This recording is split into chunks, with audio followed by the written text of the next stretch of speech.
یہ Friday following رمضان مبارک تھا، آخری جمعہ تھا۔ ایک نائب امام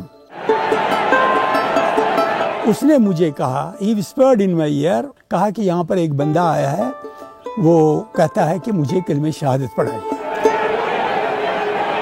مہربانی کر کے اس کو پڑھائیے، ایسے فولڈڈ ہینڈز کر کے۔ پھر اس کو کلمہ پڑھنے سے پہلے 3 بار پوچھا، کسی نے کوئی لالچ تو نہیں دی ہے، کسی نے کوئی دھمکی تو نہیں دی ہے، آپ اپنے دل سے کہتے ہو کہ میں اسلام قبول کروں؟ میں اپنے تہ دل سے کہتا ہوں کہ میں اسلام قبول کروں۔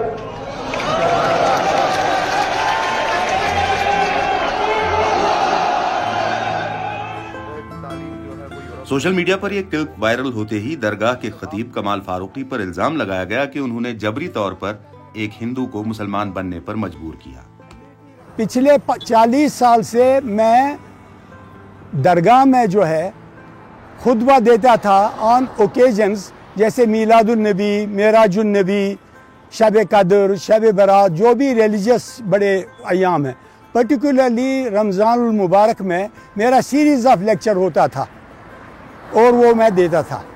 اب پچھلے 1.5 سال سے مجھے وہاں درگاہ جانے سے روکا گیا۔ موجودہ جو وقف انتظامیہ ہے انہوں نے مجھ پر روک لگائی۔ ان کی نوٹس میں لکھا ہے کہ صاحب میں نے فورسیبل کنورشن کیا ہے ایک نان مسلم کا، اور وہ اس میں لکھا ہے کہ وہ انڈر ڈیورس میں نے یہ کیا ہے، وہی پلپٹ پر۔ اس سال ہریانہ کے اسی شہری نے عدالت کو بتایا کہ انہوں نے اپنی مرضی سے اسلام قبول کیا ہے۔ میں اپنی مرضی سے 5 اپریل 2024 کے روز درگاہ حضرت بل میں مولوی صاحب کے پاس گیا، جہاں پر مولوی صاحب نے مجھے کلمہ پڑھایا۔ اسلام قبول کرنے کے لیے مجھ پر کسی کا دباؤ نہ تھا۔ جہاں میں رہتا ہوں وہاں بھی مجھ پر کسی کا کوئی دباؤ نہیں تھا۔ لیکن ابھی تک کمال فاروقی کو درگاہ میں نماز پڑھنے کی اجازت نہیں ملی ہے۔ پولیس کا دعویٰ ہے کہ ان کے وہاں جانے سے امن و قانون کی صورتحال بگڑ سکتی ہے۔ آج یہ پچھلے 1.5 سال میں پہلا موقع ہے کہ مجھے درگاہ شریف کی زیارت کرنے کا موقع ملا، پچھلے 1.5 سال سے۔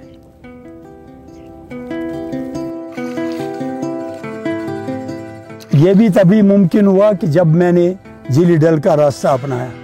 میں نے کہا کہ اب ڈل کے راستے سے میں درگاہ شریف کی زیارت کروں، اور میرے نصیب میں یہ ہوا۔ اللہ تعالیٰ کا شکر ہے اس چیز کا۔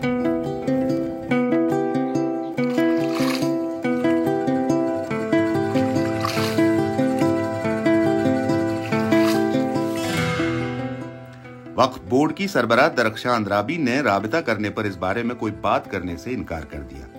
تاہم انہوں نے گزشتہ برس ایک بیان میں کہا تھا کہ سبھی خطیب اور امام وقف بورڈ کے ملازم ہوتے ہیں اور ایک ہی جگہ پر عمر بھر رہنے کا انہیں کوئی قانونی حق حاصل نہیں ہے۔ حضرت بل درگاہ میں پیغمبر اسلام کا موئے شریف ہے، جسے شاہ جہاں کے دور میں کشمیری تاجر نے اجمیر سے یہاں لایا تھا۔ بادشاہ نے اسے جھیل ڈل کے کنارے باغ صادق خان میں رکھنے کا حکم دیا اور وہاں درگاہ تعمیر کروائی۔ بعد میں یہی درگاہ حضرت بل کہلائی۔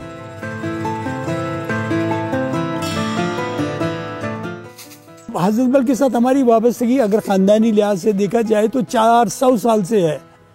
My brother was an imam, my father was imam, my grandfather was imam, my great-grandfather was an imam. جب سے یہ the first امام جس کو اپوائنٹ کیا شاہ جہاں نے way back in 1633، میرا کام ہے ایز اے مسلمان، اگر میرے پاس کوئی آئے کہے کہ صاحب میں اسلام قبول کرنا چاہتا ہوں، how can I deny him this right؟ اپنی مرضی سے کہتا ہے۔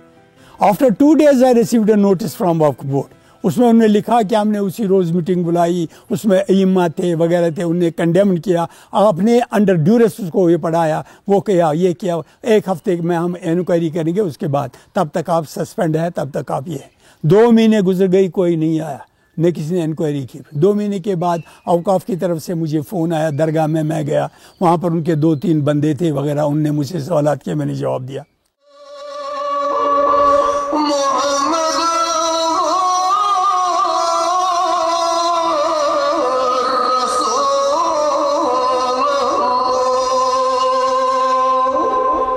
بات سنیے، درود اذکار جب بھی ہو، اگر آپ درود ریسائٹ کرتے ہو اور مائک پر چلتا ہو، میں تو دکھی ہو جاؤں گا.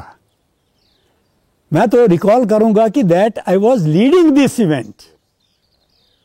لوگ میرے کہنے پر درود پڑھتے تھے، آج میں وہاں نہیں ہوں. مجھے کافی روحانی تکلیف ہوتی ہے اس سے. وقف حکام نے ڈاکٹر کمال فاروقی کی جگہ مولوی ریاض الحق نورآبادی کو درگاہ میں خطیب مقرر کیا ہے.